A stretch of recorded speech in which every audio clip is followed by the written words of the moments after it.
Bien, ahora vamos a ver qué es tecnología.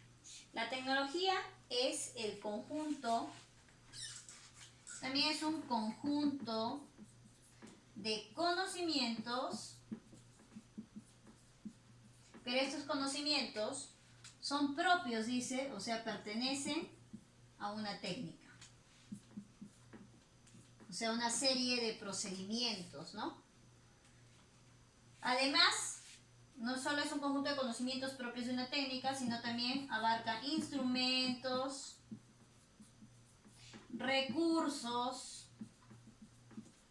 que en su conjunto, ¿qué permiten? Permiten aplicar la ciencia, ¿no? Permiten aplicar la ciencia. ¿Qué es eso, profesora? Es decir, que gracias a la tecnología, la ciencia puede hacerse presente. Por ejemplo, ¿no? Hace muchos años, les cuento algo muy particular, hace muchos años, cuando a mi papá le detectaron cáncer, ¿no?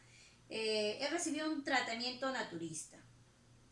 Bueno, me van a disculpar, papitos, normalmente en mis clases suelo compartirles estos conocimientos que se han ido adquiriendo, ¿no? Producto de la experiencia o producto del estudio, ¿sí? Les comparto este pequeño conocimiento que viene de familia, de mi familia, y que espero lo valoren, ¿no? Y que lo tengan en cuenta y lo respeten.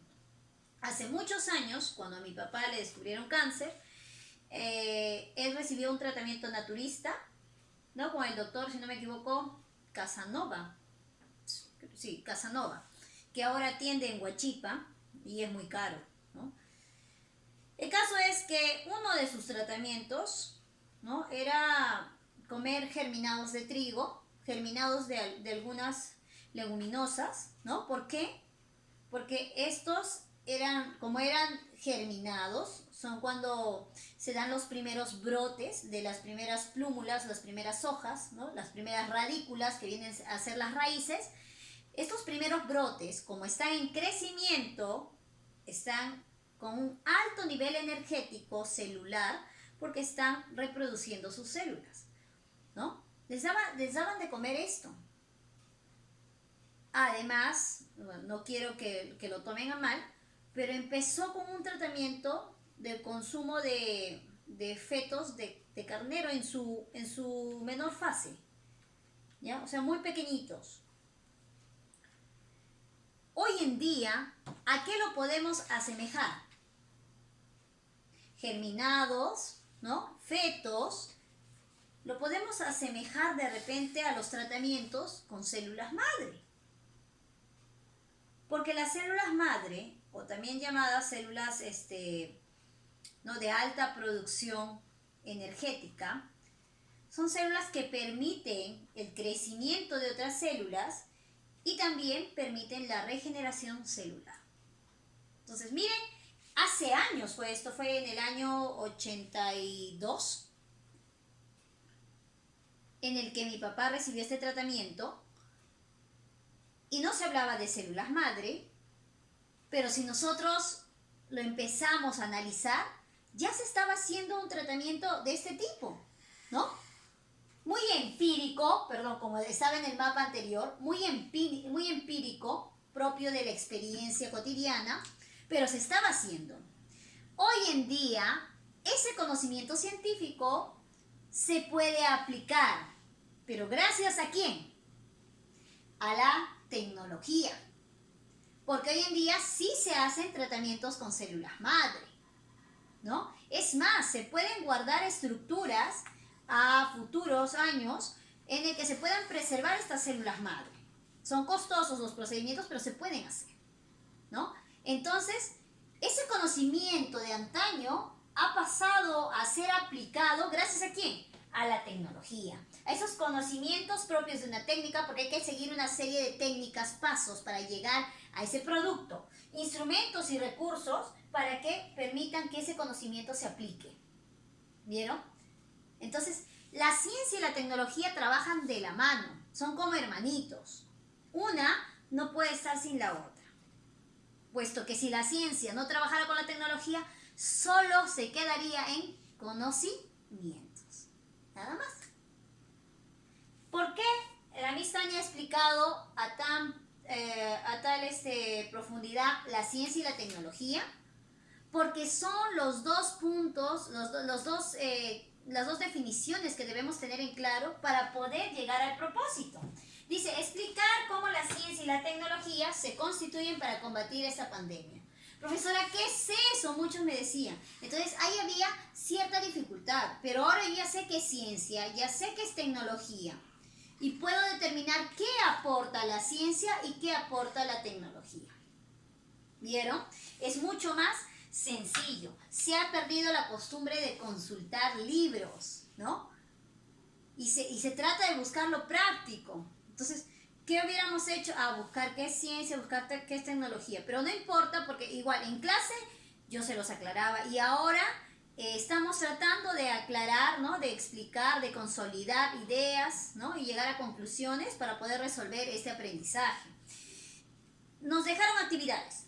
Dice, la primera actividad es explicar con un dibujo el periodo de incubación del coronavirus, ¿no? Que decía, ¿por qué les estoy diciendo las actividades? Porque hay muchos que han enviado la actividad y lo he considerado, pero hay que hacer correcciones, ¿no? Hay que hacer correcciones. Y lo voy a dar en forma global, porque obviamente estamos adecuándonos al modo de enseñanza de secundaria, y es difícil, y mucho más difícil es adecuarnos mediante este medio. Entonces, la primera actividad nos dice, explicar con un dibujo el periodo de incubación del coronavirus.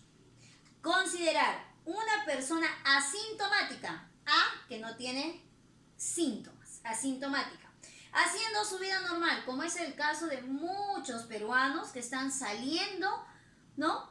Y sin protección, sin mascarilla, sin guantes, sin lentes, ¿no? Y con la probabilidad de contagiarse o de ya estar contagiados y contagiar a los demás, ¿ya?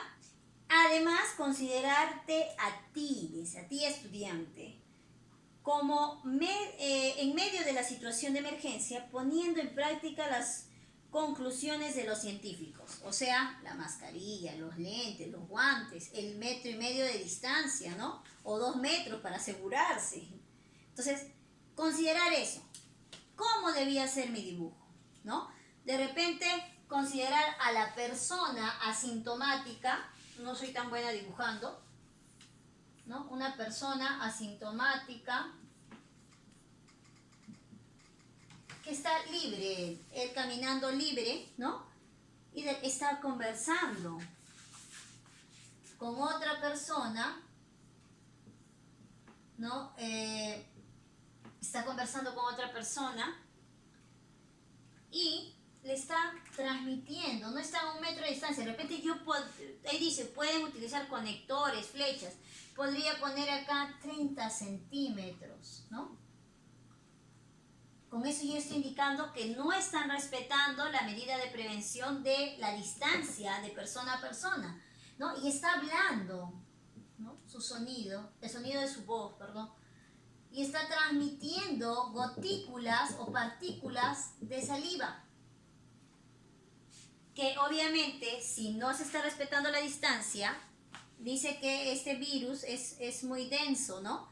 Tiene mayor peso y tiende a caer. Por eso es que cae lo más cercano posible, ¿no? Hasta 1,5 metros. Es por ello que debemos mantenernos muy distantes para evitar que esas gotículas, ¿no? de saliva nos caigan o que podamos percibirlo a través de nuestros sentidos, ¿sí? Entonces, ahí ya estoy haciendo el dibujo y se está transmitiendo. Cuando dice periodo de incubación se refiere desde que el virus ingresa al cuerpo hasta que presenta los síntomas. Muchos me han puesto, sí me han indicado periodo de incubación de 1 a 14 días, etc., ¿no? Yo les envié un dibujo que es un tipo, ¿no? Es un modo en el que pudieron hacerle flechitas, ¿no? con creatividad ahí. Pero también ustedes pudieron hacer otros dibujos, ¿no? En el que podrían haber explotado mayor creatividad, ¿no? No necesariamente dibujos excelentes, la Miss Tania tampoco dibuja tan bien, pero que se entiende el periodo de incubación, ¿no? Luego de repente esta persona habla con otra, ¿no? Se está transmitiendo, dibujabas a esta misma persona ya con síntomas, y ese era el periodo de incubación, sobre todo recalcando cuántos días de incubación tiene este virus, ¿ya? Pregunta 2. Dice, resolver el propósito. Explicar cómo la ciencia y la tecnología se constituyen para combatir esta pandemia, ¿no? Muchos han puesto respuestas que son ciertas, pero de repente son muy abiertas, como cuando me responden, la ciencia y la tecnología se constituyen, ¿no? Porque se ayudan para resolver estos problemas. Estoy siendo muy general, tendría que especificar, ¿no? Explicar cómo la ciencia y la tecnología se constituyen? La ciencia, a lo largo de estos días o meses, nos ha transmitido los siguientes conocimientos. El primero, el nombre del virus, ¿no? SARS-CoV-2. Segundo, periodo de incubación, ¿no? Tercero, modo de transmisión de repente, ¿no? Cuarto, personas más vulnerables a este virus. Todos esos son conocimientos que la ciencia nos lo ha transmitido en todo este proceso, ¿no? Y cómo la tecnología ha podido, ¿no? Ha podido contribuir a combatir esta pandemia a través de la elaboración de, los guantes que ya estaban elaborados, las mascarillas, ¿no? Un conocimiento más científico, el tamaño del virus, para poder saber qué mascarilla es la adecuada, ¿no?